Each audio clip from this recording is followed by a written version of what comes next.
14h-16h, Brigitte Lahaie, Sud Radio. Bonjour à tous, nous sommes ensemble durant ces 2 heures sur Sud Radio. On dit toujours que l'homme ne pense qu'à ça, alors c'est sans nul doute vrai pour les jeunes hommes qui au moment de la puberté sont envahis de testostérone, la fameuse hormone du désir. Bon, il est vrai que le jeune garçon découvre assez tôt que son pénis ne bande pas sur commande, mais bien n'importe quand et j'oserais dire n'importe où et pour n'importe qui.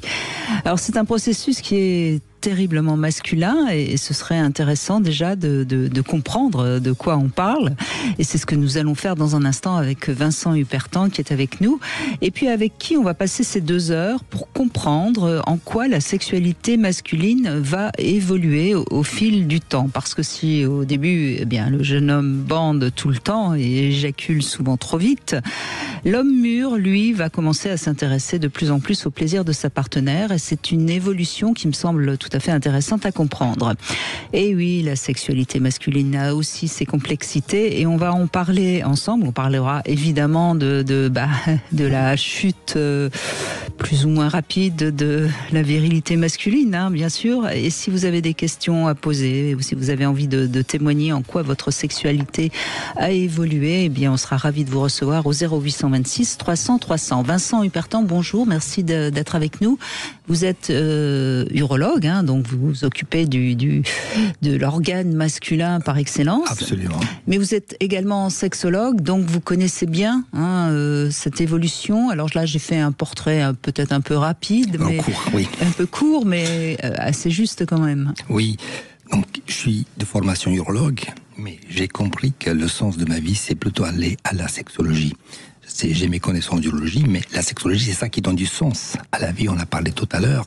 C'est très important de comprendre et d'accompagner, d'aider les hommes qui toute leur vie doivent innover, réinventer leur sexualité pour arriver au plaisir, au bien-être, à la satisfaction et puis à la pleine vie.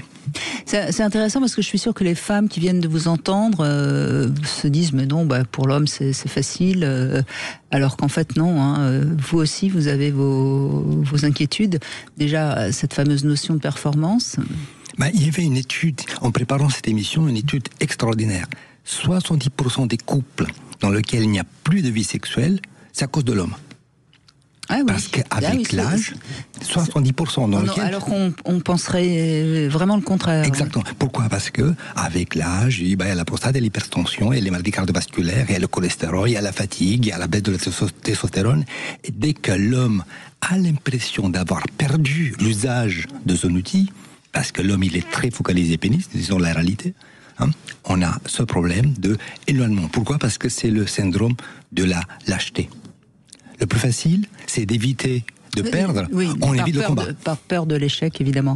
Absolument. Alors, on va revenir d'abord sur la puberté. C'est quelque chose qui est peut-être intéressant d'évoquer parce qu'on en parle finalement assez peu souvent.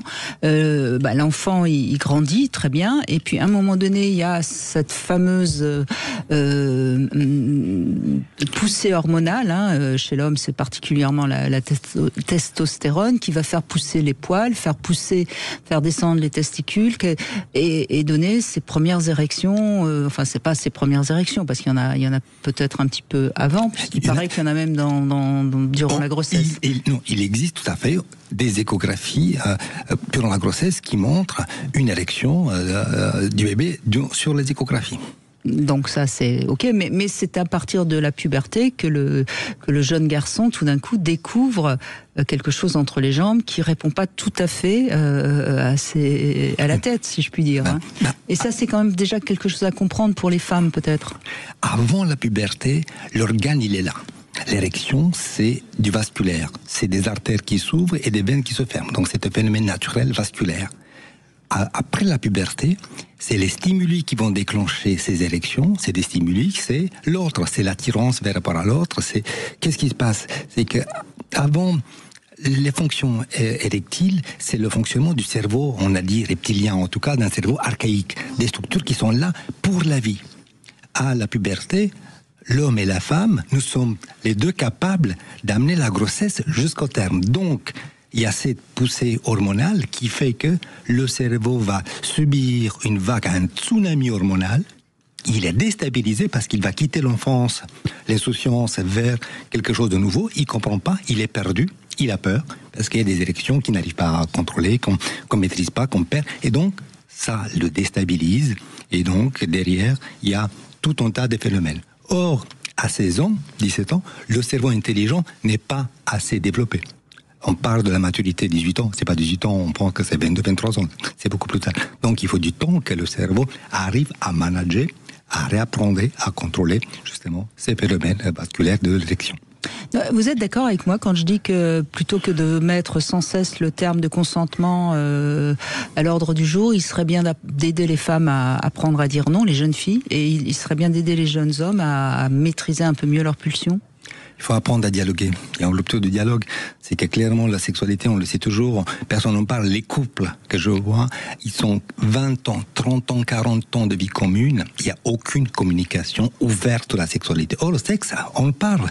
Concrètement, oui ou non. Donc, avant de consentement, c'est un dialogue. Il n'y a pas de dialogue. Donc, peut-être on doit apprendre à mieux dialoguer sur nos besoins, nos attentes, nos pulsions. Oui, mais il faut déjà bien les comprendre. C'est-à-dire que quand un homme a une érection qui est parfois due par, en effet, une attirance, du désir ou de l'amour, mais parfois c'est une érection qui est juste, j'allais dire, physiologique parce qu'il y a longtemps qu'il n'a pas éjaculé, donc il y a une érection. Peut-être qu'il faudrait qu'il comprenne que c'est pas forcément un besoin, et il faut aussi que la femme comprenne que c'est pas parce que l'homme a une érection qu'elle est obligée de dire oui. Enfin, je trouve qu'on n'est pas assez au courant que l'homme a souvent des érections un peu malgré lui, si je puis dire. À la fin, on l'a évoqué, à la fin de la puberté. Pas plus tard. Ça, plus tard, il aimerait bien les avoir. Il aimait bien les avoir. Oui. Donc, en fait, notre cerveau, il est en permanence à l'analyse de stimuli. Et dès qu'il a l'impression qu'il aura une opportunité, il y aura une érection, parce que c'est un acte réflexe qui est démolé d'une stimulation extérieure. Ça peut être un fantasme, ça peut être un bruit, ça peut être un son, ça peut être une image, ça peut être une idée. Et que vous imaginez pas le nombre de jeunes gens qui consultent, ce que je ne voyais pas avant, qui consultent parce qu'ils disent, docteur, que j'ai tout le temps des érections. Donc, je devais être rassuré. Ils pensent qu'ils sont en préapine, parce qu'aujourd'hui, avec TikTok et ChatGPT, ils ont des diagnostics. Ils viennent consulter pour être sûrs qu'il n'y a pas un problème vasculaire, physiologique, parce qu'ils disent, docteur, j'ai tout le temps des érections. Est-ce que c'est normal, quoi ? Est-ce que c'est normal ? C'est ça. Oui, c'est normal. Oui, c'est normal. Et c'est normal, après 60 ans, de plus avoir tout le temps des érections. Exactement. Donc, il faut, il y a tous ces aspects d'accepter, donc l'acceptation, mais c'est quelque chose de physiologique, c'est normal. Oui, et donc au fil du temps, l'homme va découvrir une autre manière de faire l'amour. Enfin, ce serait bien d'ailleurs, parce que sinon, s'il reste tout le temps obnubilé par ses érections, il va vite être coincé. Très jeune et très phallocentré, l'essentiel, le alpha et oméga de la sexualité, c'est le phallus. Voilà. Et que il faut apprendre à créer le lien à la sexualité. Ce n'est pas autant juste la performance, l'érection, mais c'est en quelle mesure cette sexualité permettra de sublimer mes rapports affectifs, mes liens avec un autre, et ça s'apprend. Ça se construit. Ça se construit avec des échecs. On aura des couples, il y en a des ratés, des amours, des désamours, des problèmes, des infidélités, des mots blessants, et qu'on apprend, au fur et à mesure, de gérer, de manager et de optimiser le lien avec l'autre, parce que c'est ça la beauté. Quand je demande à des gens de certain âge, rappelez-moi, dites-moi, quel est, de vos souvenirs, le meilleur coup de votre vie ? C'est jamais le Kama Sutra, le 8 heures d'affilée. C'était docteur, on était sur la même longueur d'onde. Bien Donc sûr. c'était du psyché. Ce n'est pas du tout dans le physique, dans l'érection, dans le nombre de fois, dans la fréquence. C'était docteur, c'était fantastique. On était sur la même longueur d'onde, sur le même nuage. C'est toute la différence entre le sexe et la sexualité. Le sexe, c'est un pénis qui rencontre un vagin. La sexualité, c'est deux êtres qui se rencontrent. Exact. Et c'est de ça dont on va essayer de parler durant ces 2 heures. Absolument. Vincent Hupertan, merci en tout cas de les passer avec nous. On fait une petite pause et puis si vous avez envie de réagir, 0826 300 300, on vous attend sur Sud Radio. Sud Radio. Sud Radio. Parlons vrai. Parlons vrai. Sud Radio. Parlons vrai. 14h-16h, Brigitte Lahaie, Sud Radio.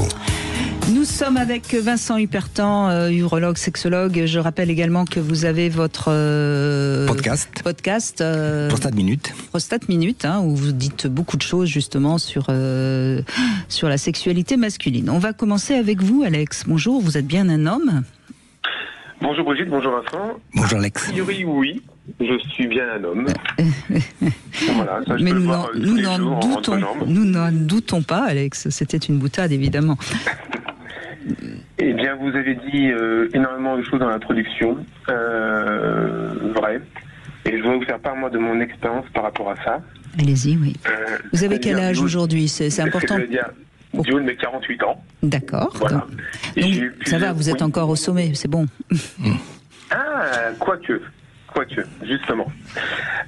Du haut de mes 48 ans, plusieurs relations de couple, libertin également, donc plusieurs expériences avec des partenaires féminines. Mm-hmm.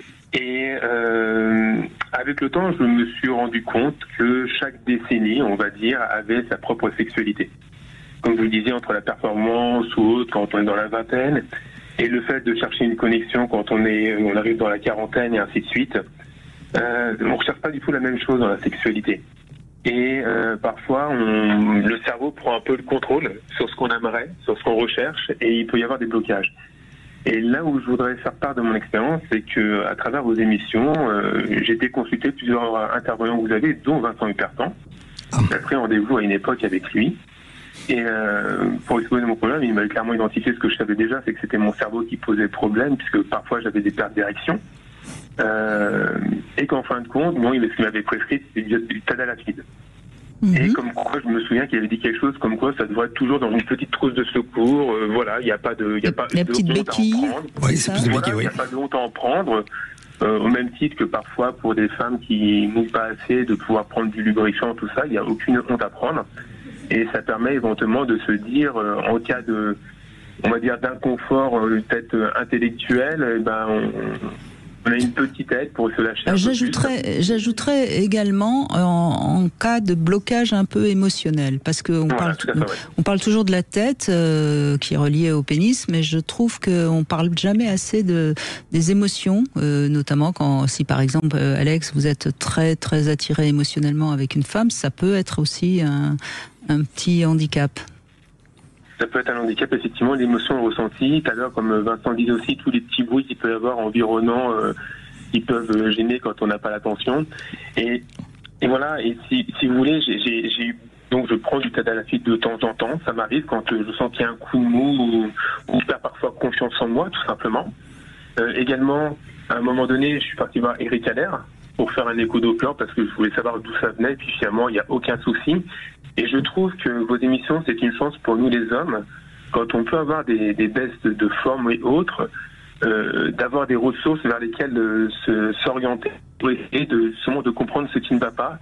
Et je pense que le plus difficile, ça serait de laisser les choses continuer à perdurer, en se disant c'est comme ça et puis c'est tout, et puis de se dire avec l'âge on a forcément peut-être une moins bonne érection sans chercher à comprendre. Et alors qu'en fin de compte, comme vous dites très souvent, la sexualité, elle peut aller à 70, 80 ans, voilà. Bon, après, c'est plus compliqué pour les hommes. Mais je trouve dommage de pouvoir c'est encore une fois 80. Bon, ok, il y a beaucoup d'hommes qui ont des problèmes d'érection à 80, ça c'est sûr, mais on peut aussi avoir de l'intimité, de la sexualité sans que forcément ce soit une érection triomphante. Honorable. Tout à fait. Et d'ailleurs, par rapport à ça, moi, ça m'est déjà arrivé d'avoir des partenaires quand j'avais, sans forcément prendre de cachet, parce qu'à un moment donné, il y a l'effet pervers de se dire, j'ai passé un bon moment, alors est-ce que j'en prends pas au cas où, et si j'en prends pas, mince, voilà. Et puis quand j'en prends un et que ça se passe super bien, je me dis, si j'avais pas pris, qu'est-ce que ça serait? Donc à un moment donné, j'aimerais bien avoir un effet placebo. Mais ce que je veux dire par rapport à ça, c'est que ça m'est déjà arrivé d'être, on va dire en demi-mode, d'être à 70% de mon érection, et que mes partenaires soient complètement satisfaits et comblés. Mais c'est dans ma tête où moi j'estime que je n'ai pas comblé mes partenaires. Et ça, je tiens vraiment à le préciser, que quand on a des partenaires qui connaissent la sexualité et qui sont absolument ouvertes et à l'écoute, ne le prennent pas mal. Alors maintenant, si c'était en permanence, bien sûr, ça serait compliqué. Mais le fait pour certaines partenaires, l'érection à 100% ou 110%, c'est pas une obligation en soi. C'est ce qu'on va faire ressentir, en tout cas moi dans ma tranche d'âge, on va dire dans les 40, 45, 55 ans, c'est vraiment la connexion, la fusion qu'on va avoir avec la partenaire qui va faire que le moment va être agréable à passer, et même si on n'est pas au top du top. Oui. Voilà, sachant que bon, personnellement, je préfère avoir mon érection à 100% parce que pour mon propre plaisir, c'est là où pour moi c'est plus jouissif.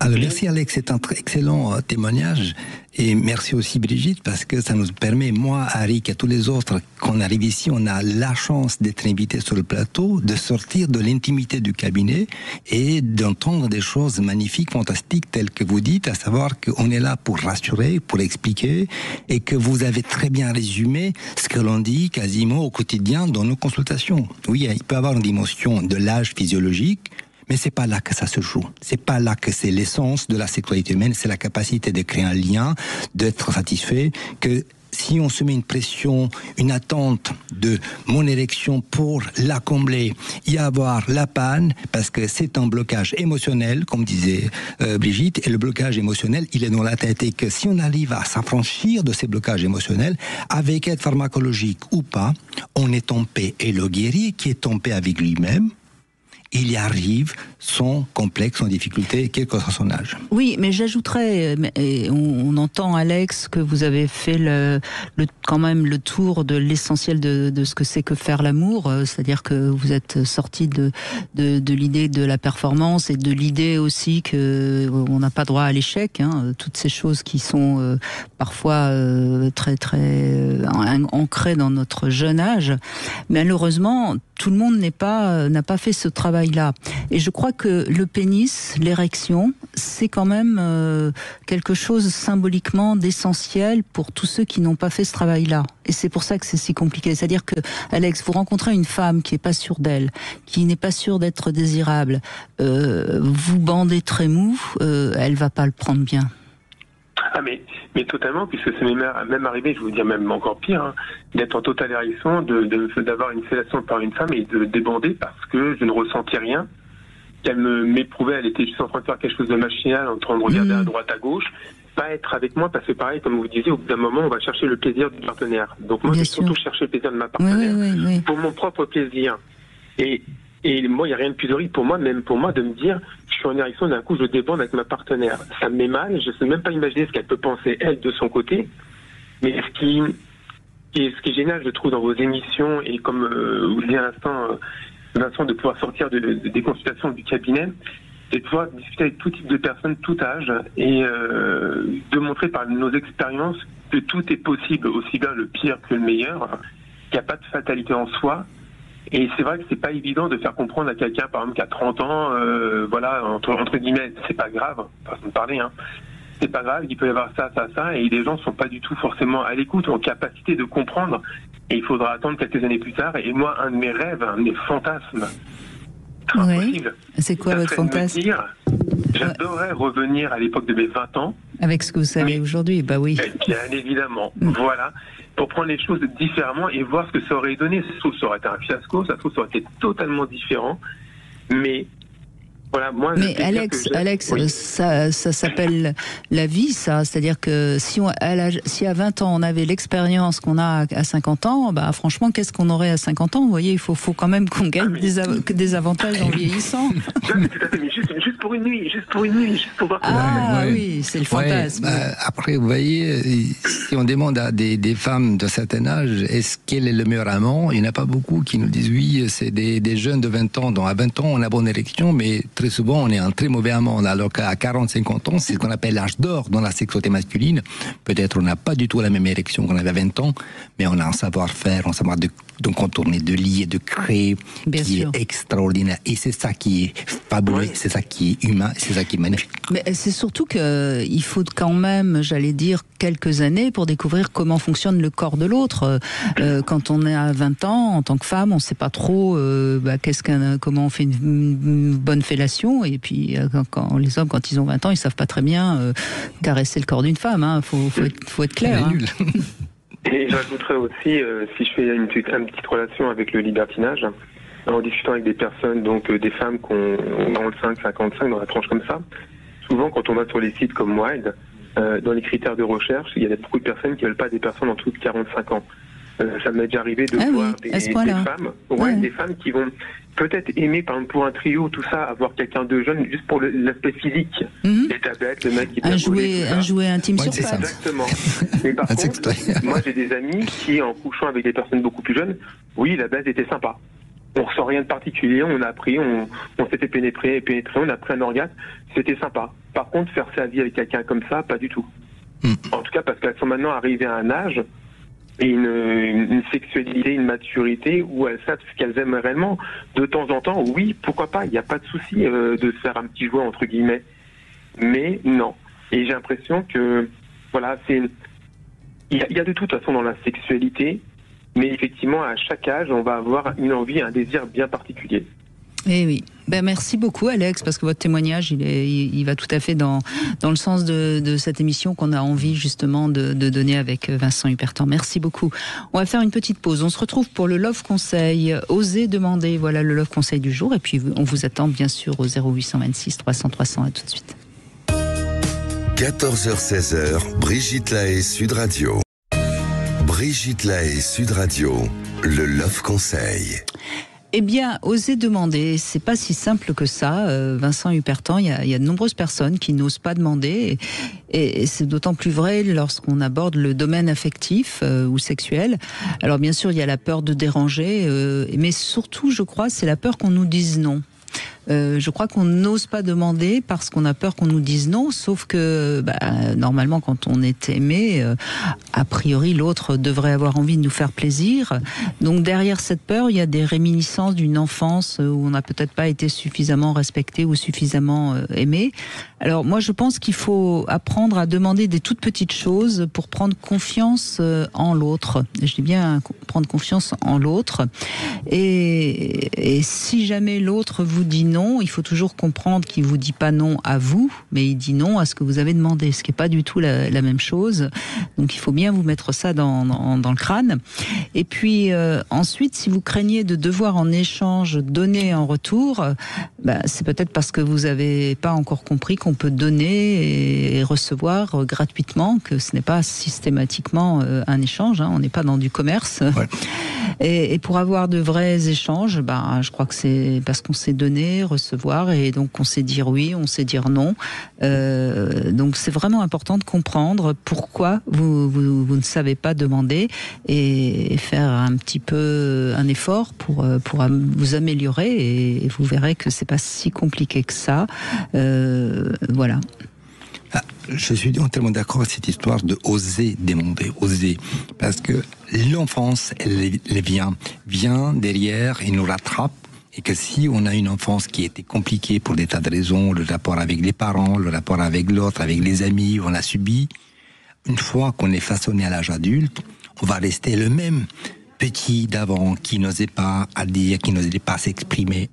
Sauf que dans la vie intime, c'est problématique. Et peut-être qu'un des problèmes qu'on a aujourd'hui dans la sexualité, avec tous les abus, tous les discussions, tous les scandales, c'est que on ne sait pas comment parler simplement, on ne sait pas demander simplement, donc on arrive à l'extrême, ce qui se passe dans les extrêmes avec toute la violence dans la sexualité qu'on voit aujourd'hui dans les médias. Voilà, donc petit love conseil à méditer. Bonjour Raphaël. Bonjour Brigitte.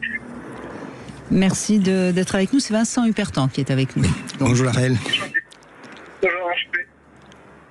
Eh bien, vous avez quel âge alors ? Je demande l'âge aujourd'hui parce que... c'est des hommes, voilà. C'est pour essayer de comprendre comment où vous en êtes dans votre sexualité. Donc quel âge avez-vous, Raphaël ? Je vais avoir bientôt 40 ans, moi. Bientôt 40 ans, d'accord. Donc vous êtes... Dans 20 jours. Dans 20 jours. Oh. Ah. Et oui. Vous les comptez. Donc vous êtes... Donc vous êtes un lion. Vous êtes lion. Oui, c'est ça, ouais. Je crois que Vincent, vous êtes lion aussi, il me semble, non ? Non, je suis vierge. Ah oui, donc je me trompe, pardon. C'est le signe d'après. Donc vous êtes lion, donc généralement on dit que les lions ont une bonne confiance en eux. Est-ce que c'est vrai ou pas ? Pas spécialement pour ma part. Moi, je suis pas quelqu'un de plus confiant que ça. Je suis assez à l'aise, mais pas plus confiant et ni autoritaire sur quoi que ce soit. Je me serais pas permise de dire ça. Mais alors, est-ce que vous avez confiance dans votre pénis ? y a des jours oui, il y a des jours non. Oh, bah alors, il est cyclotimique. Oui. Racontez-nous alors, qu'est-ce qui se passe? C'est que au fil des années, j'ai moins d'envie ou d'attirance pour la sexualité, de choses. Alors, c'est intéressant ce que dit Raphaël. Moins d'envie ou de désir ou d'attirance, c'est des notions qui sont des notions qu'on entend souvent dire par les femmes, mais qui sont aussi des notions que les hommes peuvent exprimer. Tout à fait, mais s'il y a beaucoup de mélange entre les notions, donc désir, envie, libido, c'est toujours très flou. Qu'est-ce que vous appelez, vous, par manque de désir, d'envie? Le temps passe, quoi, et j'ai moins de forme, on a beaucoup de travail, on travaille tous les deux beaucoup, donc on a moins le temps de penser à ça, et quand on se retrouve, on a plus d'envie d'aller partager d'autres moments, d'autres objets que... D'accord, donc vous êtes en couple depuis combien de temps déjà? Ça fait 17 ans, moi, que je suis avec Magali. D'accord, 17 ans de couple et beaucoup d'occupations et peut-être de stress, c'est ça? Ouais, nous, on a un enfant qui a une grave maladie, donc ça prend pas mal de temps là-dessus, c'est assez compliqué avec l'handicap et tout. Et après, on a beaucoup de travail, on a une association aussi, donc on a beaucoup de temps à faire tout ça, et moins de temps pour se retrouver tous les deux, quoi.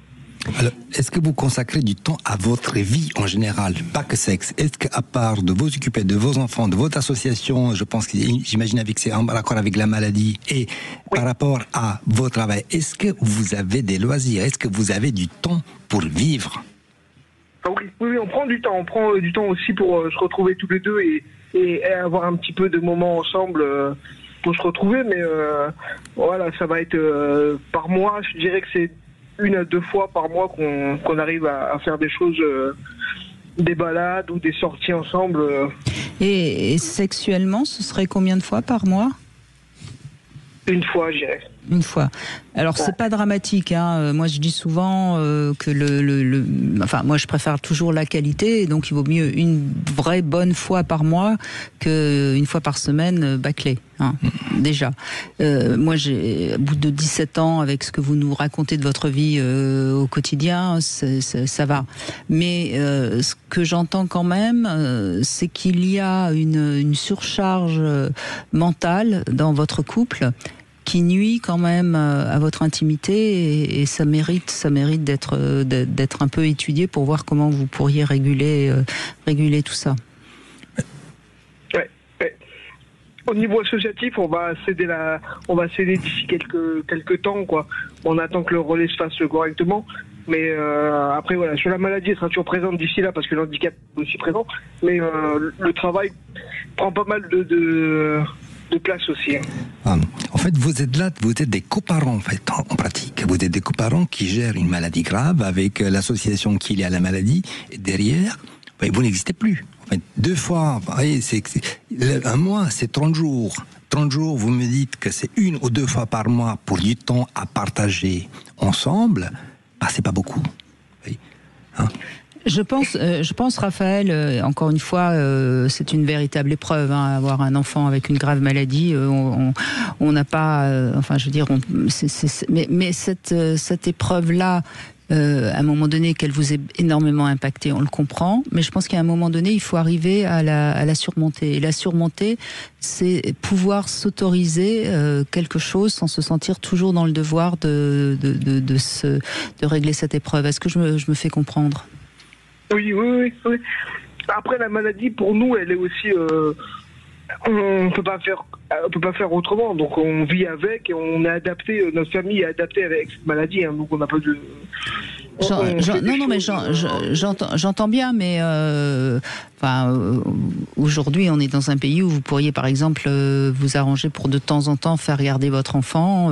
Je sais pas, je connais pas en détail votre et peut-être que ce travail dont vous parlez, qui vous prend énormément de temps, c'est aussi une fuite de quelque chose qui serait plus une capacité à être avec vous-même. Et donc à avoir dépassé cette épreuve. Moi, c'est comme ça que je l'entends, mais peut-être que je me trompe. c'est difficile de trouver, de réussir à le faire garder, parce qu'il y a quand même un handicap mental, un handicap moteur.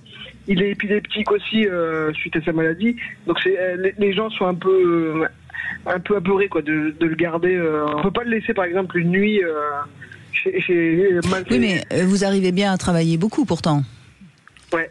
Donc vous voyez bien que vous arrivez à occuper votre temps indépendamment de votre enfant. Et je pense que ce travail intensif est une fuite de vous-même. C'est ça que je veux dire, parce que certainement, certainement. Vous voyez, et je peux tout à fait entendre qu'à un moment donné, cette fuite dans le travail a été une manière d'assumer cette épreuve qui quelque part, quoi qu'on en dise, se retrouver avec un enfant malade, d'abord c'est d'une telle injustice que je peux tout à fait entendre. Mais je pense qu'à un moment donné, ça serait pas mal que tous les deux, hein, en plus on sait que dans un couple, par exemple, l'épreuve d'un enfant malade parfois sépare le couple. Vous avez eu la chance que ça ne soit pas ce qui vous est arrivé, hein. J'entends bien que vous êtes unis, mais cette fuite dans le travail, me semble-t-il, serait à négocier, peut-être pour plus de temps tous les deux dans une intimité qui vous permettrait de donner plus de sens à votre vie, que tout soit pas focalisé sur le travail et cet enfant malade. Vous voyez ce que je veux dire? Oui, non, tout à fait. Oui, c'est tout à fait ce que je ressens en moi-même. Donc ça, surtout que vous avez 40 ans, hein, c'est l'âge. Oui. Non, pas encore. Oui. J'ai bien compris. Mais c'est un âge où on peut refaire un petit peu, reprogrammer, si je puis dire, son existence. Sinon, c'est là où nous arrivent des tuiles qui sont parfois un problème de santé, un accident ou des choses comme ça. Parce que justement, vous êtes dans une sorte de surcharge. Mais est-ce que dans votre couple avec votre épouse, est-ce que vous avez évoqué la sexualité, le désir, la libido, ou c'est quelque chose qu'on arrive, ça nous prend une fois par mois, mais il n'y a pas de discussion, il n'y a pas de dialogue autour du sujet? Non, on n'en parle jamais, nous, de ça. On est totalement fermé. On n'a pas de discussion sur la sexualité ou les envies ou les différents fantasmes ou quoi que ce soit. On n'en parle jamais de ça. Oui, donc c'est ouais, en fait, vous êtes très solitaire quand je me rends compte. Vous êtes à deux blocs face à l'injustice de la maladie. Vous êtes bloc parce qu'il faut de l'argent pour faire fonctionner. Donc il y a le travail et l'association. Mais à part ça, vous êtes chacun solitaire avec ses difficultés personnelles qu'on n'évoque pas. On dit à l'autre le désir, les fantasmes, ce qu'il souhaiterait. Vous ne savez pas du tout ce qu'elle attend votre partenaire. Voilà, vous êtes en fait très asexués chacun. Vous êtes ensemble, vous aimez beaucoup, vous adorez probablement, vous êtes très complices, mais zéro sexualité. Et est-ce que vous avez pu parler du sens que vous avez donné justement à cette épreuve? Parce que au fond, vous la traversez peut-être pas de la même manière sur le plan psychique et émotionnel. Et ça, ce serait intéressant aussi de pouvoir échanger profondément sur ce sujet. Certainement. Oui, pardon. Allez-y, Raphaël. Oui. Moi, je vais être beaucoup plus fermé là-dessus et j'aime pas trop parler de la maladie, des traitements et tout. Je suis beaucoup focalisé sur lui, moi, à être à ses petits soins, à être proche de lui, qu'il manque de rien et qu'il n'ait pas de douleur ou de quoi que ce soit. Et elle est quand même plus sur le médical, elle va gérer plus tous les à côté, quoi. Je pense que ça serait une manière de vous retrouver dans une intimité émotionnelle. Et comme je le dis souvent, la sexualité, c'est une intimité émotionnelle, psychique, corporelle. Peut-être que ça pourrait repartir de là, voyez. Ouais. Qu'est-ce qu'elle ressent? Qu'est-ce que vous ressentez? En quoi vous êtes pas senti compris, vous, dans cette épreuve? En quoi elle s'est pas sentie comprise par vous également? Vous voyez, ça serait peut-être une piste. Mais bon, vous verrez bien comment vous le sentez. En tout cas, on vous souhaite un bon anniversaire dans une vingtaine de jours. Alors, Raphaël. C'est gentil, merci beaucoup. Merci à vous. On fait une petite pause et on se retrouve dans un instant sur Sud Radio avec vous, bien sûr, au 0826 300 300. À tout de suite. Vous voulez parler à Brigitte Lahaie, 0826 300 300. 14h-16h, Brigitte Lahaie, Sud Radio. Vincent Hubertin est avec nous, urologue, sexologue. On peut le retrouver sur son podcast Prostate Minute. Et on parle évidemment de la sexualité des hommes avec vous, mais les femmes peuvent également intervenir, évidemment, parce qu'elles la connaissent bien, la sexualité des hommes. On espère pour elles. Oui, on espère pour elles. Mais pour l'instant, c'est David qui est avec nous. Bonjour David. Bonjour David. Bonjour Brigitte, bonjour Vincent. Bonjour David. Alors moi, c'est paradoxalement, votre premier auditeur m'a fait un peu sourire parce que moi, j'ai pas trop le fantasme de revenir à 20 ans parce que c'est en gros pas trop de changement par rapport aujourd'hui à ce niveau-là. Oh, ça va venir. Hein. De la patience. Oui, ça va être inévitable. Mais en fait, c'est assez léger. Alors, moi aussi, à 55 ans, il est arrivé de rencontrer des petits problèmes d'érection, mais j'étais ponctuel. Alors c'est une découverte parce que jusque-là ça marchait très bien. Jusqu'à 50 ans, j'avais jamais eu le début d'un problème à ce niveau-là. Donc quand ça arrive, c'est assez surprenant, c'est assez irritant et assez frustrant sur le moment. J'aime bien le mot irritant. Mais bon, alors moi je suis en couple, donc j'ai une bonne relation avec ma conjointe et quand c'est arrivé, on en a parlé et ça s'est plutôt bien passé. C'est pas comme si j'étais dans le plus d'un soir en disant tiens, j'avais promis mon merveille et c'est la Pérésina.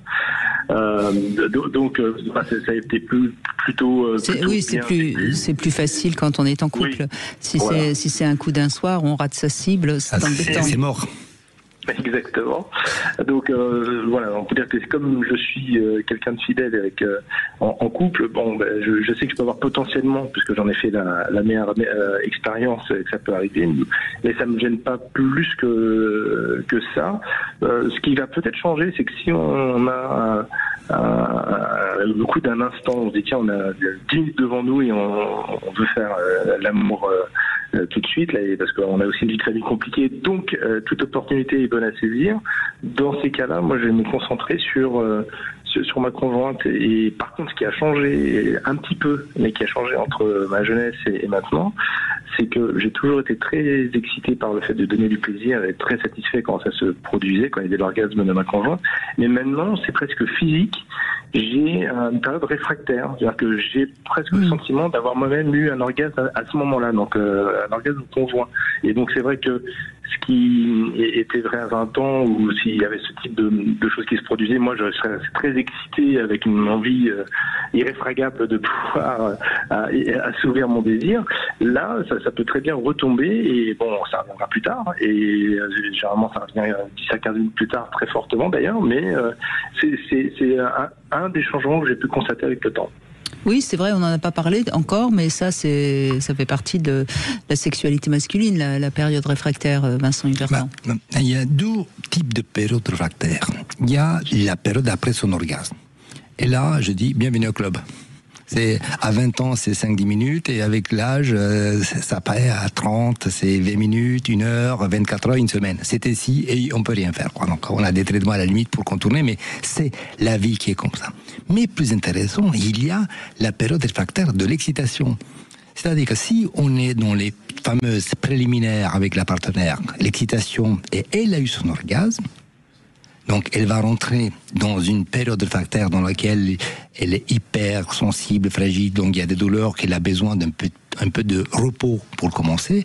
L'homme peut avoir aussi une période réfractaire qui est mimétique. À savoir, tu sens qu'elle n'est plus excitée à l'instant, tu mets ton excitation en pause, t'attends un peu, et puis quand ça redémarre, vous redémarrez tous les deux de nouveau. Ouais, donc il y a ce type, c'est plutôt rare la deuxième, et ça c'est lié au fait que je suis très connecté, à savoir c'est l'excitation de l'autre qui crée ma propre excitation. Mais quand on est en couple, je veux dire, c'est pas grave, parce que et surtout que vous avez l'air de communiquer tous les deux, donc ça n'a aucune espèce d'importance. C'est plus embêtant quand on est avec justement une partenaire qu'on connaît pas et qui peut ne pas comprendre cette période réfractaire, justement. Et c'est le problème de l'homme qui est précoce. Parce que parfois, on dit, je suis précoce, mais je me rattrape avec le deuxième coup. Comme on disait, c'est le deuxième coup pour rien. Donc, il consulte à 40 ans, docteur, avant j'étais précoce, mais non, je suis impuissant. Parce que, comme c'était le deuxième rapport qui permettait de compenser la rapidité du premier, les deux, c'est off. Donc, il a raté une cause, il a perdu du temps parce qu'on aurait pu travailler très tôt. Et là, c'est beaucoup plus compliqué parce qu'on a aussi cet aspect d'image, de confiance, d'érection, d'éjaculation. Donc, c'est le problème d'ailleurs des hommes qui ont des éjaculations trop rapides, qui font une petite masturbation avant et qui ensuite restent sur le carreau. C'est ça. Mais là, on n'est pas du tout dans ce cas-là avec vous, David. Mais est-ce que vous avez remarqué que votre excitation par rapport à votre partenaire est de plus en plus forte? Parce que c'est souvent comme ça que ça se passe. Ouais. Alors, non, je ne montre pas que ça monte, ça s'étale. Je suis moyen. Non, mais tant mieux. Parce que ça, c'est aussi une chose que peuvent rencontrer certains hommes qui sont en couple, qui sont très amoureux, qui sont de plus en plus attachés à leur partenaire et qui finalement ont de plus en plus sont de plus en plus focalisés sur leur partenaire et s'oublient un peu et finissent par ne plus avoir trop d'excitation tellement ils sont axés sur l'excitation de leur partenaire. Donc, alors, il faudrait justement, je suis dans une dimension, il faudrait du temps, justement. Donc, c'est pour ça que je prenais l'exemple du moment où on sait qu'on n'aura pas trop de temps, qui peut arriver. Mais après, par contre, moi, je sais que maintenant, il me faut mon petit confort, le lit, il n'y a rien de mieux, et le fait de se dire que justement, on va pas être dérangé et qu'on va avoir du temps devant soi, là, c'est là où je peux vraiment être très à l'aise et aller au bout de toutes mes passions. C'est là où on voit bien, David, que en effet, l'homme n'est plus dans l'urgence de se satisfaire. Il a compris que c'était bien de se prendre du temps. Et ça, vous l'avez compris, ça s'est transformé à partir de quel âge ? Assez vite, assez vite quand même. Je pense que dès la vingtaine, assez rapidement, moi j'étais assez dans le plaisir de manger avec délectation. Enfin, de savourer. Je dirais que savourer. Autant quand je me fais plaisir tout seul, ça peut être assez rapide si c'est une sorte de me soulager. Quand j'ai l'occasion de pouvoir faire l'amour, là, j'ai à faire rentrer plat dessert et prendre la totale. Oui, mais peut-être parce que vous êtes allé avec des sens assez éveillés, c'est-à-dire que le regard, les odeurs, le goût, tout ça est important pour vous. Il n'y a pas que le pénis qui commande. Ah, oui, complètement. Et ce qui guide tout ça, en effet, c'est ce plaisir un peu global, en fait. C'est vrai que je suis pas monocentré.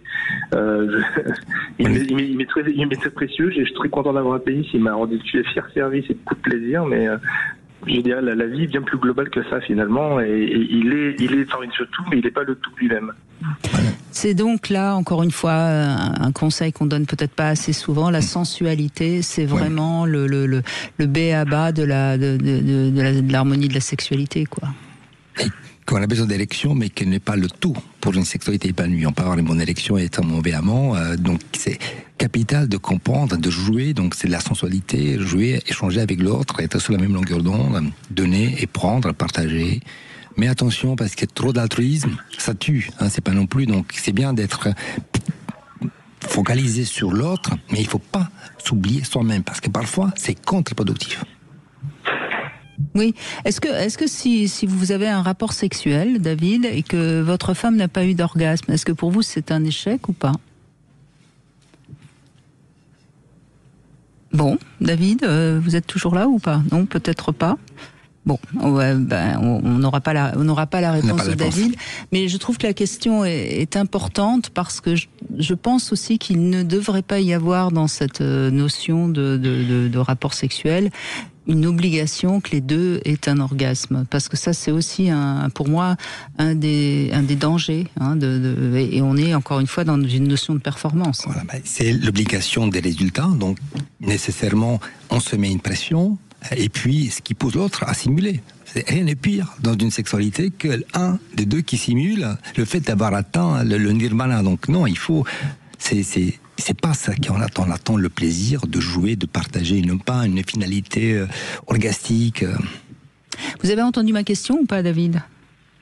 Sur le plaisir en même temps, c'est ça? Non, pas le plaisir en même temps. Est-ce que si, dans un rapport sexuel avec votre femme, elle n'a pas eu son orgasme, est-ce que pour vous c'est raté ou c'est un échec ou pas? Comme ça, alors il faudrait que ça m'arrive. Oh, prétentieux. Alors, ou soit c'est une très bonne comédienne, mais non, jusqu'à présent, ça m'est jamais arrivé. Mais ça ne vous empêchera pas de répondre à ma question. Néanmoins. Un échec. Je pense que comme ça m'est jamais arrivé, ça m'interroge en tous les cas. Ce sera un échec, mais je serais bien un peu intrigué, puisque jusqu'à présent, à tous les coups, c'était gagnant. Donc, oui, mais vous ne m'avez toujours pas répondu.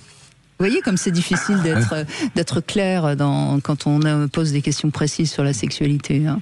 Je pense que je vivrais plus mal le fait qu'elle n'atteint pas un orgasme que moi, le moment où j'ai eu un problème d'érection. Je ne suis pas surprise de votre réponse. Et c'est ce que je disais quand peut-être vous ne nous avez pas entendu, c'est que c'est pas grave non plus. Certainement, ça m'explique, parce que en plus je la connais, donc on en parlera avec grand plaisir d'ailleurs pour comprendre ou échanger à ce niveau-là. Mais et encore une fois, c'est parce que je suis aussi dans un cadre un peu sécurisant effectivement. Je pense que votre coup. Dans une situation, encore une fois, d'un coup d'un soir, que moi je soit pas d'érection ou soit que je sente que la partenaire ne jouisse pas. Si c'est le coup d'un soir, d'un seul coup, alors je suis absolument pas d'accord. Je suis absolument pas d'accord avec vous parce que si vous êtes d'un coup d'un soir avec une femme qui de toute façon n'atteint pas l'orgasme, vous n'y êtes strictement pour rien. Donc pourquoi vous voulez avoir le pouvoir de la faire jouir? Vous voyez comment tout ce qu'on y met dans le rapport sexuel et dans la sexualité qui ne devrait pas y être. Parce qu'il y aura forcément une vision de jugement. Je dirais que l'avantage que j'ai actuellement d'être en couple, c'est que j'ai un bilan plus que globalement positif. Donc, bien sûr. Mais encore une fois, David, j'entends très bien ce que vous dites et au fond, vous avez raison. Mais c'est juste pour expliquer à tous ceux qui nous écoutent qu'il ne faut pas non plus qu'on y mette un enjeu trop fort dans un rapport sexuel. Je veux dire, on peut rater le gâteau au chocolat qu'on a fait, c'est pas grave. Voilà, alors l'image du chocolat n'était peut-être pas la bonne. Vous voyez, c'est ça aussi qui est important. Pour avoir une bonne sexualité, il faut aussi accepter les échecs, accepter l'échec Ça fait partie de la réussite. Je sais que tout le monde le dit, on essaie de le répéter, et que rien n'est pire que de rencontrer une bonne comédienne. Ça, c'est sûr. En tout cas, merci beaucoup de cet échange, David. Avec vous aussi, on a fait avancer, je pense, les choses. Je vous propose une petite devinette avant les infos. Vincent Hupertan, 5000 hommes ont répondu à cette question. Pourquoi ils aimaient tant la fellation? 3% ont répondu qu'ils aimaient la chaleur, 4% la sensation, 93%, qu'est-ce qu'ils ont répondu? C'est après les infos que nous aurons la réponse, la vôtre ou la mienne. Sud Radio, votre attention est notre plus belle récompense. 14h-16h, Brigitte Lahaie, Sud Radio. Nous sommes aujourd'hui avec Vincent Hupertan. Vous avez la casquette d'urologue, mais également de sexologue. Et c'est important parce que c'est ces deux casquettes qui vous permettent de bien pouvoir aider les hommes à avoir une sexualité qui leur convient. Parce que bon, il n'y a pas de règle. Chacun peut trouver la sexualité qui lui convient. Il n'y a pas une sexualité parfaite pour tout le monde. On est bien d'accord. On va continuer à donner la parole à ceux qui ont envie de témoigner, les hommes, les femmes. On vous invite à nous rejoindre sur Sud Radio au 0826 300 300. Christophe nous a déjà rejoint, mais je vais d'abord reposer ma question, ma devinette. 5000 hommes ont répondu à cette question. Pourquoi ils aimaient la fellation? 3% ont répondu aimer la chaleur, 4% la sensation et 93%, qu'est-ce qu'ils ont répondu? Je sais pas. Ce grand moment de silence. Je vois que ça vous fait rire. Hein. Je n'en déduirai rien, mais j'ai l'impression quand même que... Bonjour Christophe. Bonjour. Merci d'être avec nous, Christophe. Bonjour Christophe. Avec plaisir, oui. Alors, vous avez vous aussi compris que le qualitatif, était parfois supérieur au quantitatif, hein, c'est bien ça? Oui, bon, oui, alors, malgré tout, quand j'étais plus jeune, l'acte sexuel, était un acte d'amour. C'était quelque chose qui était important psychologiquement. Oui, et dans l'approche avec l'amour que je pouvais avoir avec ma compagne. D'accord, donc vous n'étiez pas dans un tableau de chasse comme certains hommes. Non, pas forcément. Non, là-dessus, à aucun moment je me suis posé trop de questions. Non, chercher l'amour, le vrai. Bon, non, parce qu'il y a des hommes qui sont vraiment dans le besoin de multiplier les conquêtes. Alors c'est toujours pour se rassurer, hein, bien sûr. Mais tandis que vous, c'était plus une recherche d'amour, et puis on ne trouve pas toujours du premier coup non plus. Oui, en effet, ouais. Là, je cherchais l'âme sœur. Et l'acte sexuel était important intellectuellement et spirituellement. Voilà. Et puis après, en vieillissant, la spiritualité s'est un peu évaporée. Et je suis plutôt après sur quelque chose de plus excitant, de plus amusant, de quelque chose de plus léger. Et avec le temps, j'ai quand même un peu mieux compris les femmes, ce qu'elles aimaient. Donc c'est vrai que quand je suis arrivé vers 45-50 ans, j'ai découvert que la possibilité de faire jouer une femme était plus aisée pour moi. Et parce que plus détendu, parce que les choses étaient quand même moins importantes. Et finalement, il y avait moins d'enjeux.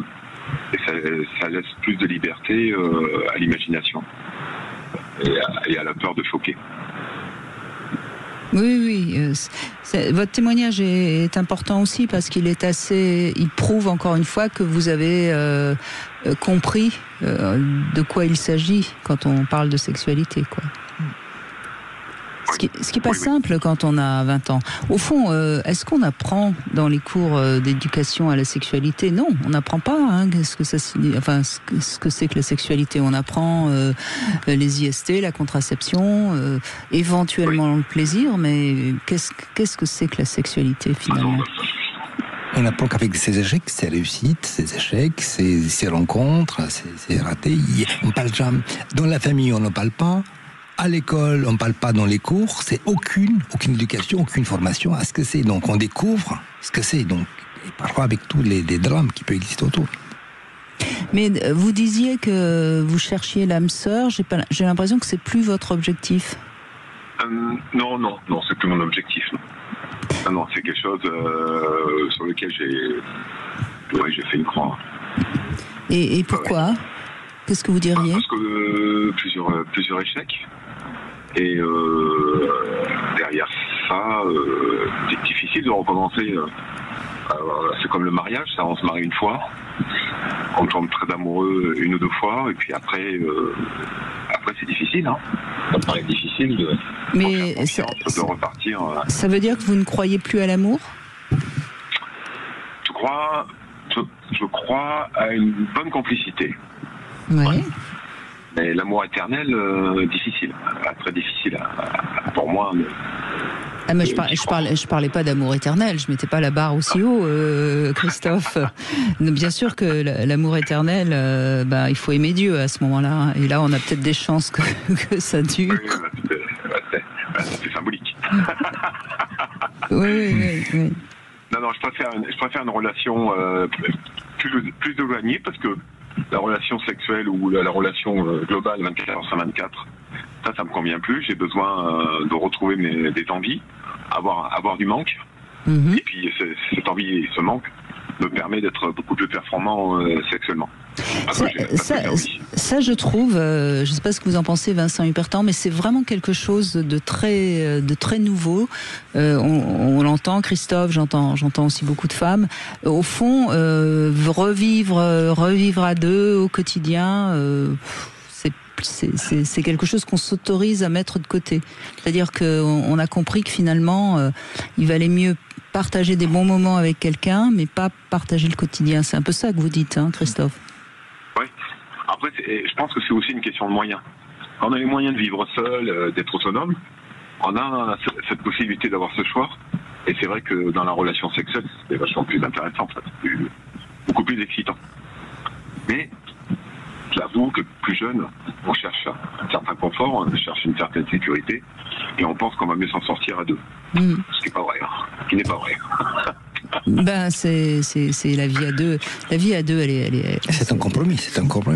Sans cesse. C'est un choix, c'est des renoncements, voilà, on n'est que moitié, on n'est plus entier. Oui, mais ce qui est compliqué, et votre témoignage, Christophe, merci, parce que ça donne bien, ça montre bien, encore une fois, que les hommes recherchent aussi l'amour, ils ne recherchent pas que le sexe, contrairement à ce que croient certaines femmes.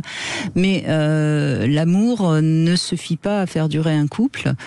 Comme le sexe d'ailleurs ne suffit pas à faire durer un couple. Et le problème, c'est qu'au début, on veut de l'amour pour se découvrir soi-même. Et puis une fois qu'on s'est découvert soi-même, on se rend compte qu'on a peut-être plus tant que ça besoin de vivre avec quelqu'un au quotidien. Je résume un peu votre parcours, non, Christophe ?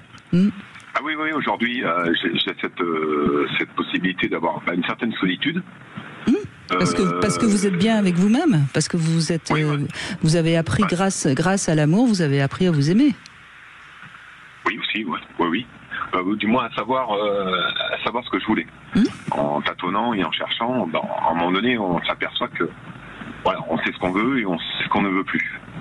Et c'est vrai que sexuellement, si je suis toujours avec quelqu'un trop longtemps, ma sexualité s'effondre. Faut recréer de l'envie. J'ai besoin de recréer de l'envie. Mais peut-être que, alors après, je vous pousse pas. Vous avez l'air d'aller très bien. Hein, mais j'aime bien toujours donner un petit peu des pistes. Je crois que c'est parce que peut-être vous avez du mal à être un peu déçu, un peu. Et dans une relation de couple à deux, obligatoirement, on passe par cette phase où l'autre va nous décevoir. Et à partir de ce moment-là, en effet, on peut moins le désirer, on peut s'en éloigner. C'est toute la problématique du couple. Oui, et puis il y a le quotidien, le quotidien est mortel. Voilà, en fait, pour la sexualité, je trouve que le quotidien, c'est mortel. Ça dépend, parce que si on a une sexualité qui est bonne, harmonieuse, moi je crois quand même, j'ai quand même suffisamment d'expérience à la fois de relations sexuelles pas en couple et de relations sexuelles en couple. L'avantage quand même quand on est en couple, c'est on se connaît mieux et qu'on peut être plus dans une vraie satisfaction des corps et charnel, vous voyez. Oui, après il faut Mais pour ça, il faut avoir confiance en soi, confiance en l'autre et s'ouvrir vraiment à l'autre. Est-ce que vous avez beaucoup d'illusions ? Vous avez vécu des difficultés, des illusions, des pertes, des blessures dans vos... Deux grosses blessures. Ouais, deux c'est grosses ça. blessures qui n'étaient pas dues à la tromperie ou quoi que ce soit. Non, j'ai vécu des choses, des mensonges qui étaient énormes. On pourrait dire, des trahisons. Des trahisons. Ouais. J'ai vécu 2 trahisons. Et sur des femmes sur qui j'avais tout misé. Bah oui, donc trahi, comment vous pouvez encore avoir envie de vous confier et de vous livrer sexuellement ? Vous voyez ? Oui, alors intellectuellement difficile. Sexuellement, ça va. Mais intellectuellement... Non, mais je parlais avec ces femmes-là.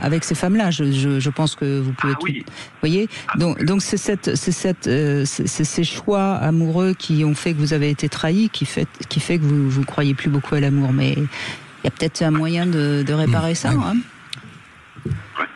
Vous verrez bien. Je vous sens pas du tout... Je vous sens très bien, hein, donc il n'y a pas de problème. Je suis très bien ici. Je disais, j'ai retrouvé le calme, j'ai retrouvé le temps, j'ai retrouvé le temps. Ouais. Et ça, c'est le calme et le temps, ça aide beaucoup à la sexualité. Donc vous vous êtes retrouvé vous-même. Vous vous êtes trouvé vous-même en fait. Absolument. Je me suis plus senti missionné comme avant. Je me sens c'était plus de pression qu'autre chose. Là aujourd'hui, je suis moi-même et je fais ce que je veux, ce que j'ai envie. Et ça, c'est super important, la sexualité, pour moi. Mais vous avez bien raison. Merci en tout cas de cet échange, Christophe. Merci beaucoup. On continue dans un instant et je crois qu'on va avoir une femme qui va également nous parler de la sexualité des hommes. À tout de suite. Vous voulez parler à Brigitte Lahaie 0826 300 300. Brigitte Lahaie, Sud Radio.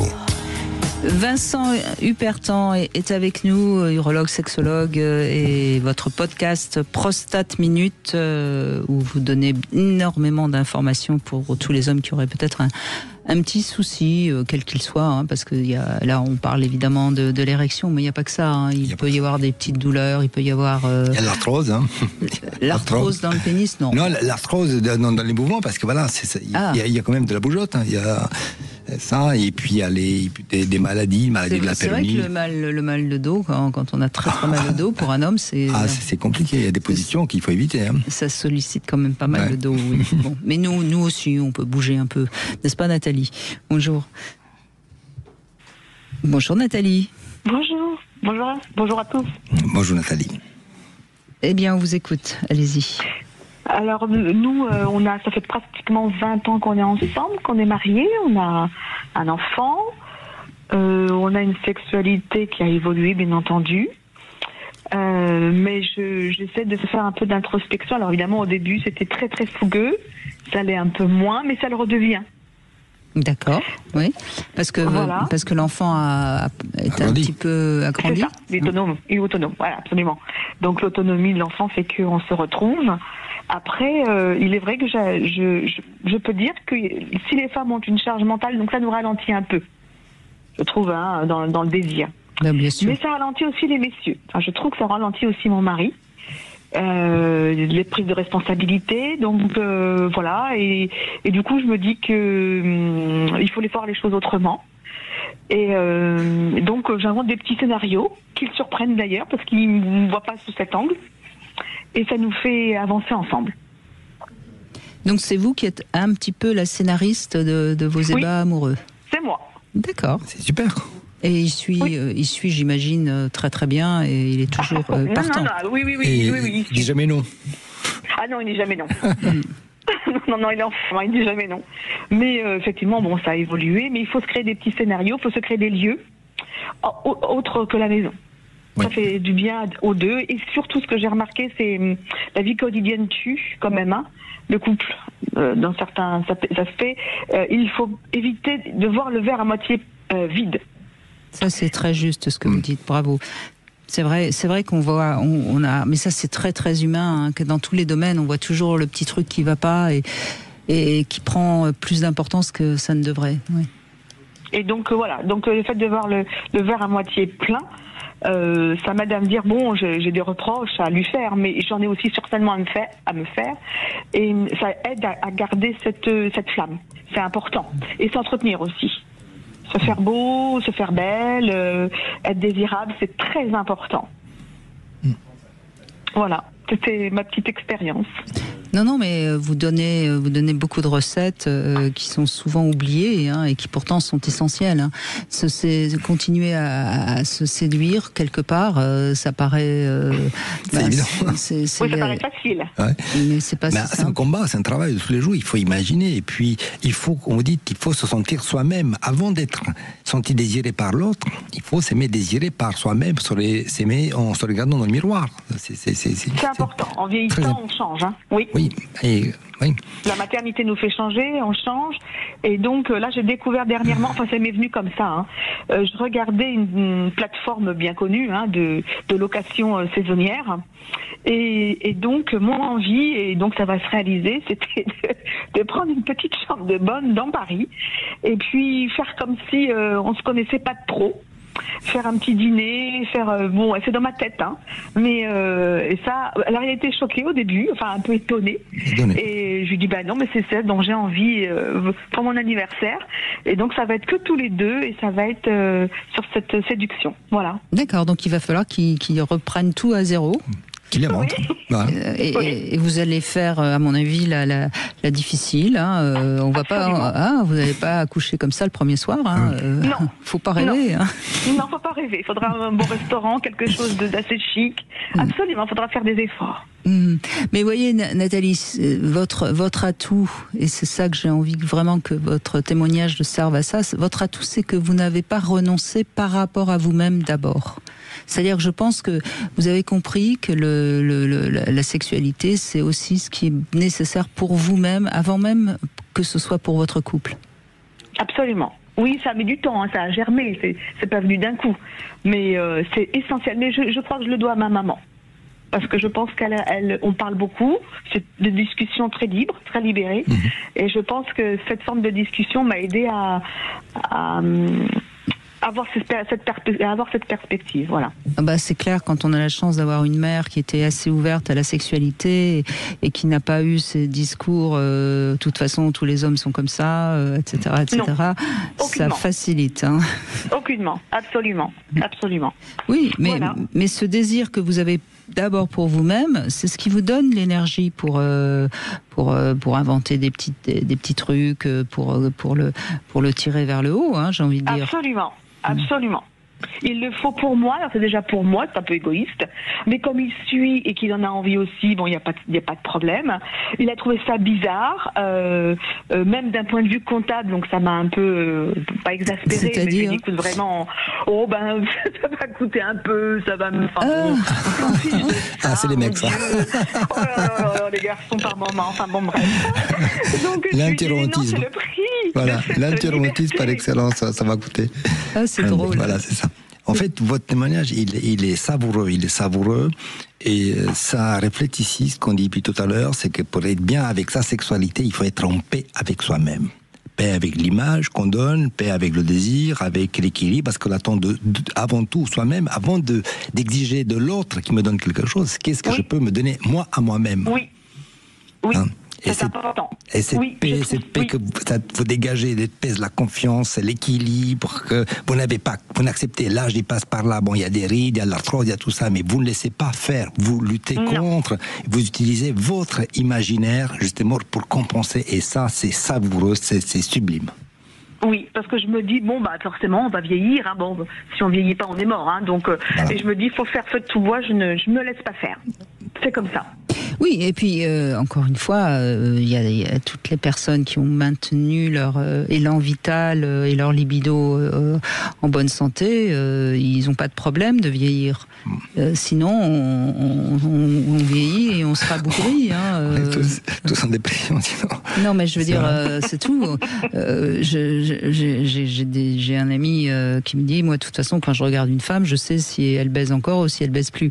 Alors, c'est peut-être pas aussi systématique que ça, mais quand même, il y a quelque chose de cet ordre-là. Oui, bien sûr. Bien sûr. Je suis sûre que vous êtes toujours ravissante, quelles que soient les rides ou les kilos que vous avez en plus, parce que vous avez cette petite lumière dans l'œil et qui fait que vous êtes boulette, voilà. Absolument. Oui, il faut. Je vois bien mes amis autour de moi. Leur mère ne satisfait plus. Enfin, mais je pense elles n'ont pas d'introspection elles-mêmes. Je pense qu'elles devraient commencer par elles, faire ce qui peut-être faut, se remettre en question. On n'est pas parfait. Alors, au lieu de demander à l'autre sans arrêt, il faut Nathalie, je vous donne un conseil. Si vous leur dites ça, vous allez perdre vos amis. Je leur dis pas. Mais je le vois. Ah non, je l'ai perdu. Sinon, c'est évident. Non, je le vois. Parce que quand on commence à dire c'est la faute de l'autre, si on nous remet en question. Non. En effet, non, je leur dis pas. Mais je le vois. Oui, je le vois bien. Bien sûr. On a ce qu'on mérite. Ah oui. Absolument. Elles n'ont qu'à faire. Exactement. En tout cas, vous faites bien. Bravo, Nathalie. Et merci beaucoup de ce témoignage. Je le trouve très amusant et ça peut peut-être réveiller certains couples. Oui, on espère. Pour eux. Merci beaucoup. On va faire une petite pause. On se retrouve pour le sexo-conseil du jour. On va parler du préservatif. C'est l'été. On sait que durant l'été, il y a beaucoup de rencontres fortuites et qu'il ne faut pas oublier le préservatif. Est-ce que ça diminue vraiment le plaisir? C'est notre sexo-conseil du jour. Sud Radio. Parlons vrai. Sud Radio. Parlons vrai. Parlons vrai. Brigitte Lahaie, Sud Radio, le sexe au conseil. Alors Vincent Hubertan, la question de ce sexe au conseil, est-ce que le préservatif diminue le plaisir? En tout cas, c'est l'argument qu'on entend le plus pour éviter de le mettre. Alors c'est vrai qu'aujourd'hui il est tellement fin que c'est un argument qui est plus tout à fait valable, mais c'est vrai que dans notre tête, ça peut encore être cette idée qu'on s'y est mis. Mais je crois que ce qui est important à comprendre, c'est que le préservatif, c'est quand même quelque chose entre les corps, qui donc symboliquement empêcherait la fusion totale, comme si aussi on ne pouvait pas se faire confiance, sans oublier aussi l'impossibilité de se reproduire. Et c'est des idées qui sont bien sûr tout à fait inconscientes, mais qui peuvent être à l'origine du non-désir de porter un préservatif. Donc c'est important de comprendre qu'est-ce qu'on met derrière ce préservatif. Alors il y a des hommes aussi qui ont peur de perdre leur érection au moment où ils vont mettre le préservatif. Alors, c'est pour ça que je trouve que c'est pas mal quand les femmes peuvent prendre les choses en main. Et puis, dans cette histoire, il faut quand même toujours rappeler que les chirurgiens, ils parviennent bien à opérer avec des préservatifs au bout des doigts.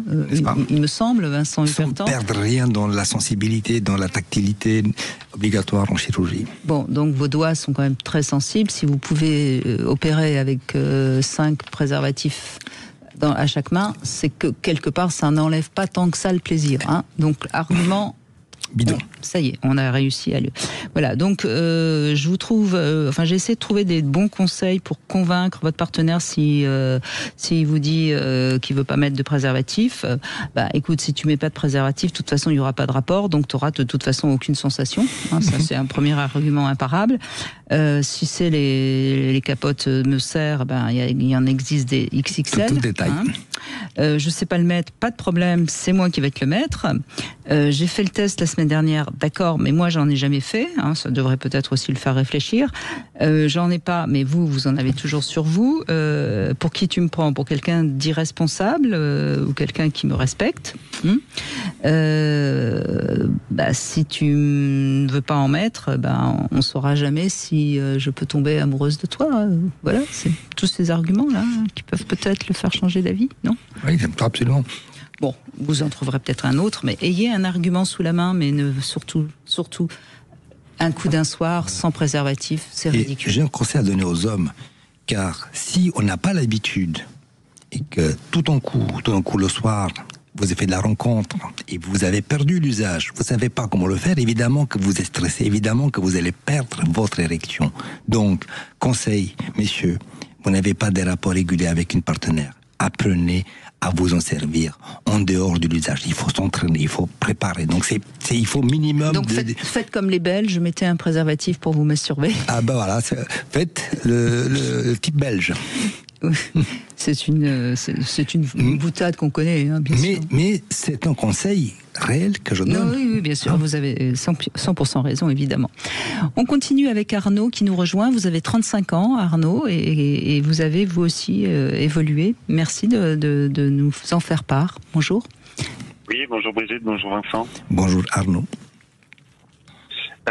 Effectivement, après, oui, peut-être pas une énorme évolution, mais en tout cas, j'ai l'impression que, pour ma part, je dirais que quand j'ai commencé à faire l'amour, c'était d'une manière un peu standard, je dirais.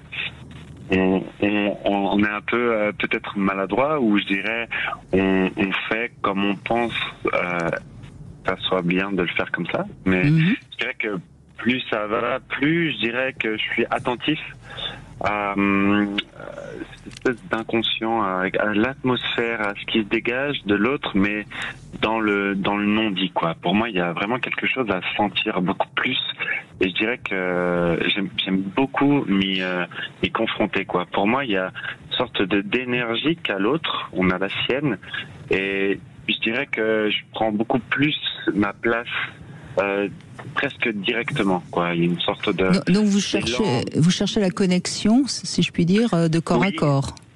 Exactement. En fait, pour moi, il y a quelque chose de plutôt dominant chez moi. Donc du coup, il va y avoir une sorte de façon d'agir, je dirais, spontanée. Et en fait, dans cette fonction-là, je dirais que je suis très attentif à à l'ambiance qui va se dégager et à la passion, quoi. Et donc, en tenant ça, eh bien, je vais créer quelque chose en fonction de mes ressentis, quoi. Vraiment, l'artiste qui compose avec ce qu'il a, quoi. Bah, de toute façon, normalement, oui, la sexualité, on est plus dans du ressenti que dans l'idée de ce qu'il faut faire. Hein. Oui. C'est déjà, bah, ça prouve déjà que vous avez compris quelque chose d'essentiel. Et ce qui est intéressant, c'est qu'il y a toujours une façon un peu de faire. Donc moi, il y a quelque chose de très passionné, très donc dominant, mais en fonction de la personne, ça peut vraiment changer radicalement, mais pour autant être toujours aussi stimulant, quoi. Ne pas s'arrêter à une façon de faire, mais sentir l'autre et voir en fonction de ce qu'il dégage. Et il y a presque même pas besoin de demander de consentement, selon moi, parce que si on est attentif à l'autre, même dans le non-verbal, et je dirais même dans l'invisible, ça se sent, quoi. Pour moi, il y a quelque chose comme ça. Vous avez utilisé 2 fois le mot dominant, donc ça veut dire que vous aimez bien être celui qui agit, celui qui fait, et vous, mais dans la capacité à voir ce que l'autre a envie que vous lui fassiez, c'est ça? Ouais, il y a ça, et puis il y a aussi être dans aussi ce que l'autre demande aussi. Enfin, il y a une sorte de, je sais pas comment trop l'expliquer parce que c'est beaucoup d'instinct, mais je dirais que je prends ce rôle dominant parce que oui, il y a quelque chose qui me plaît là-dedans, et il y a aussi une sorte de force comme ça qui se dégage à ce moment-là, et quand je nourris ça, du coup, par l'excitation, la stimulation, eh bien, c'est comme si j'étais beaucoup plus attentif à l'autre et à l'ambiance qu'elle allait se dégager. Donc, on va mettre beaucoup de passion, on va mettre quelque chose de très stimulant.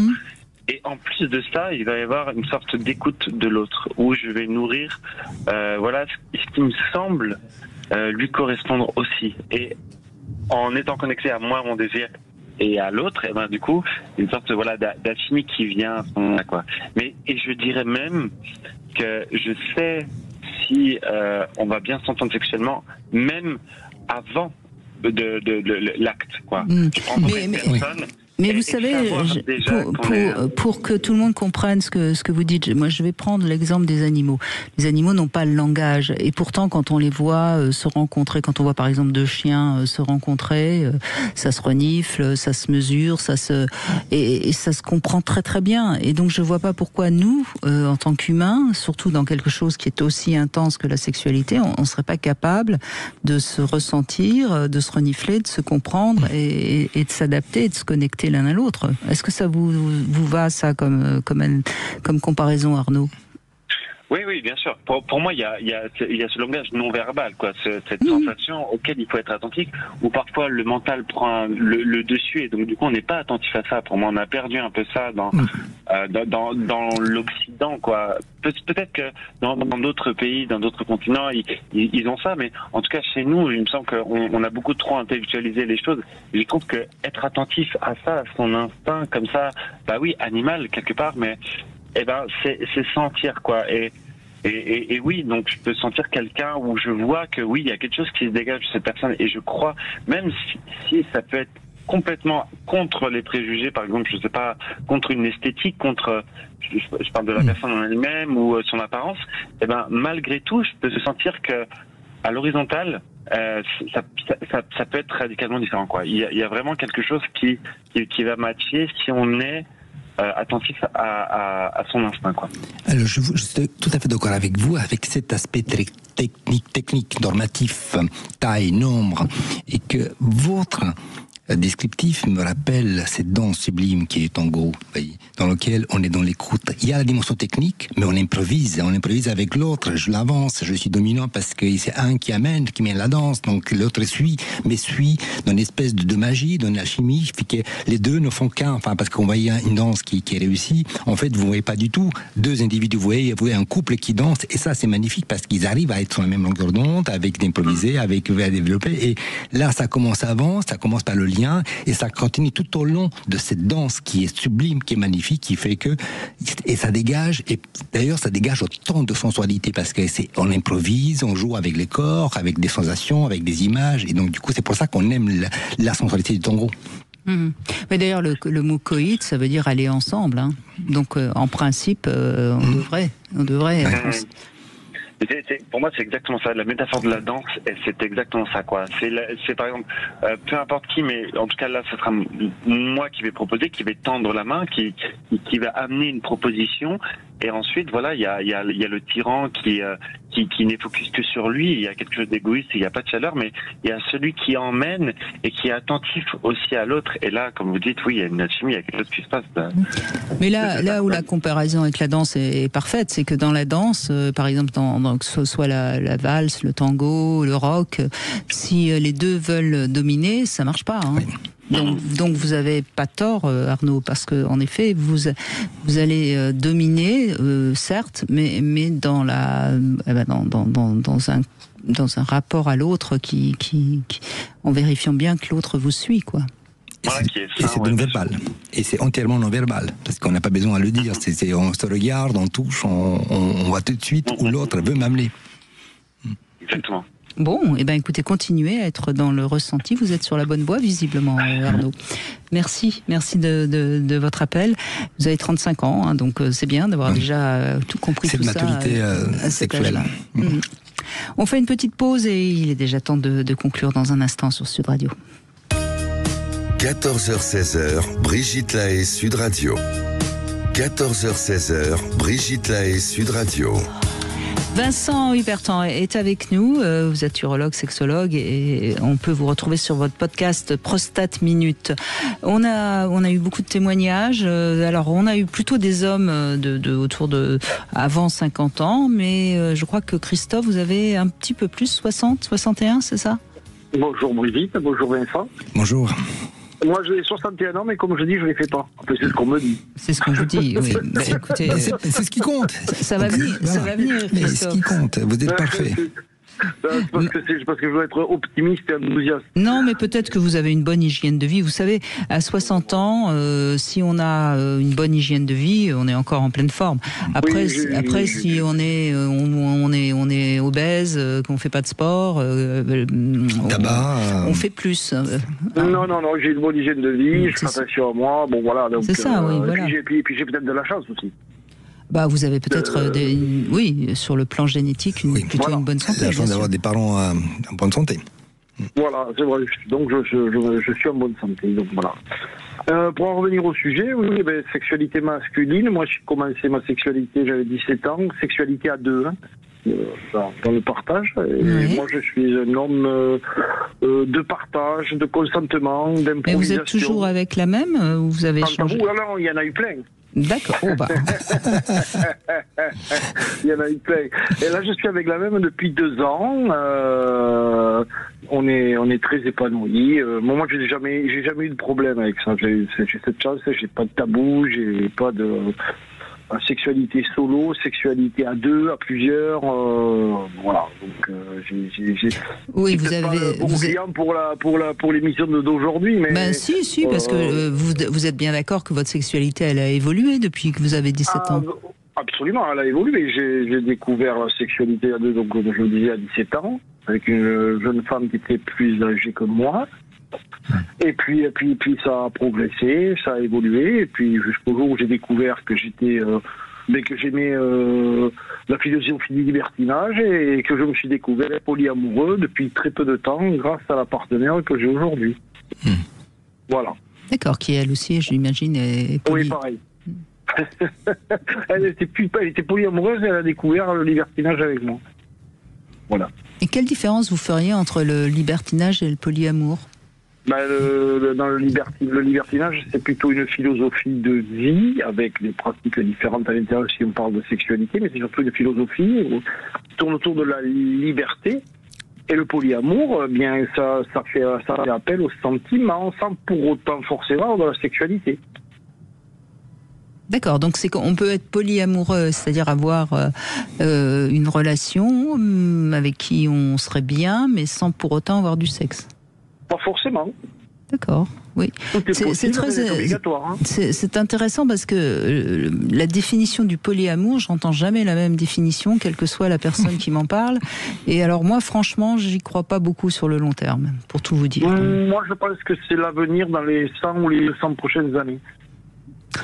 Bah écoutez, on sera plus là ni l'un ni l'autre pour voir qui a raison, mais moi je n'y crois absolument pas. Mais vous...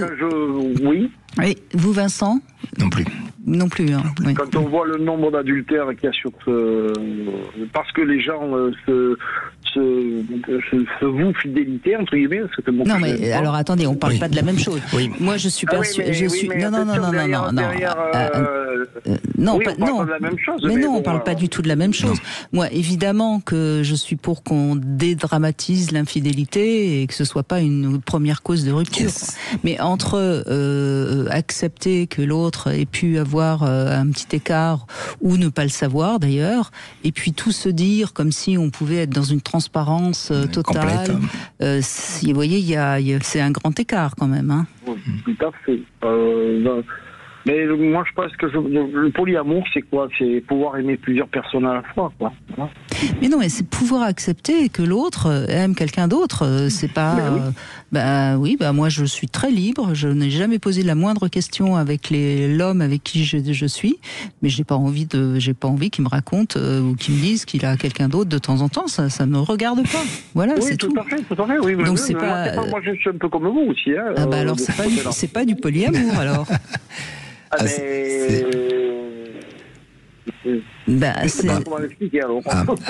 Non mais accepter que l'autre soit libre, c'est-à-dire ne pas être dans l'exclusivité du corps de l'autre, on est d'accord.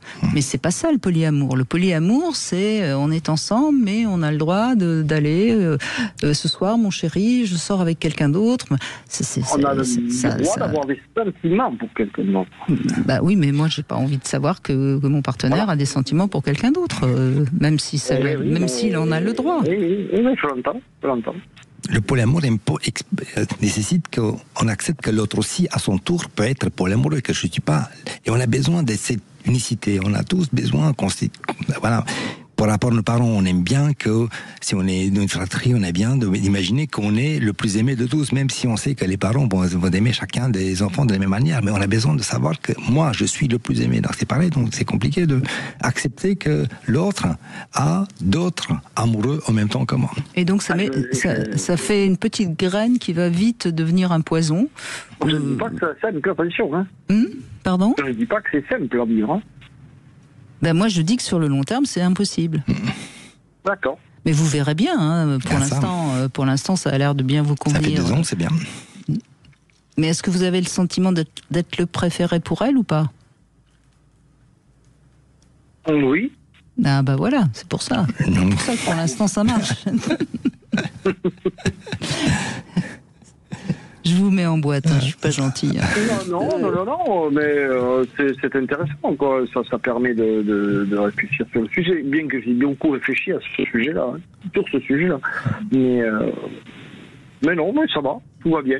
Bah écoutez, tant mieux. Alors cela étant dit, ce qui est sûr, c'est que l'exclusivité, la possessivité, tout ça, ce sont en effet des choses qu'il faut arriver à dépasser quand on devient mûr, quand on a dépassé les 35-40 ans. Et c'est vrai qu'il y a beaucoup de gens qui n'en sont pas là, qui sont encore dans une immaturité affective et qui font que simplement parce qu'il y a eu un regard trop appuyé sur quelqu'un d'autre, ça provoque un drame. Donc vous avez raison, il faut avancer sur les questions sur toutes ces questions, mais de là à croire que c'est le polyamour qui va sauver Après, c'est mettre un mot sur quelque chose. Est-ce que c'est ce mot-là? Je ne sais rien, mais en tous les cas, bon. Moi, je ne détiens pas la vérité sur le sujet, quoi. Non, mais moi non plus, d'ailleurs. Hein. Moi, je donne mon impression. Moi, mais je sais ce que l'on vit, je sais ce que je vis.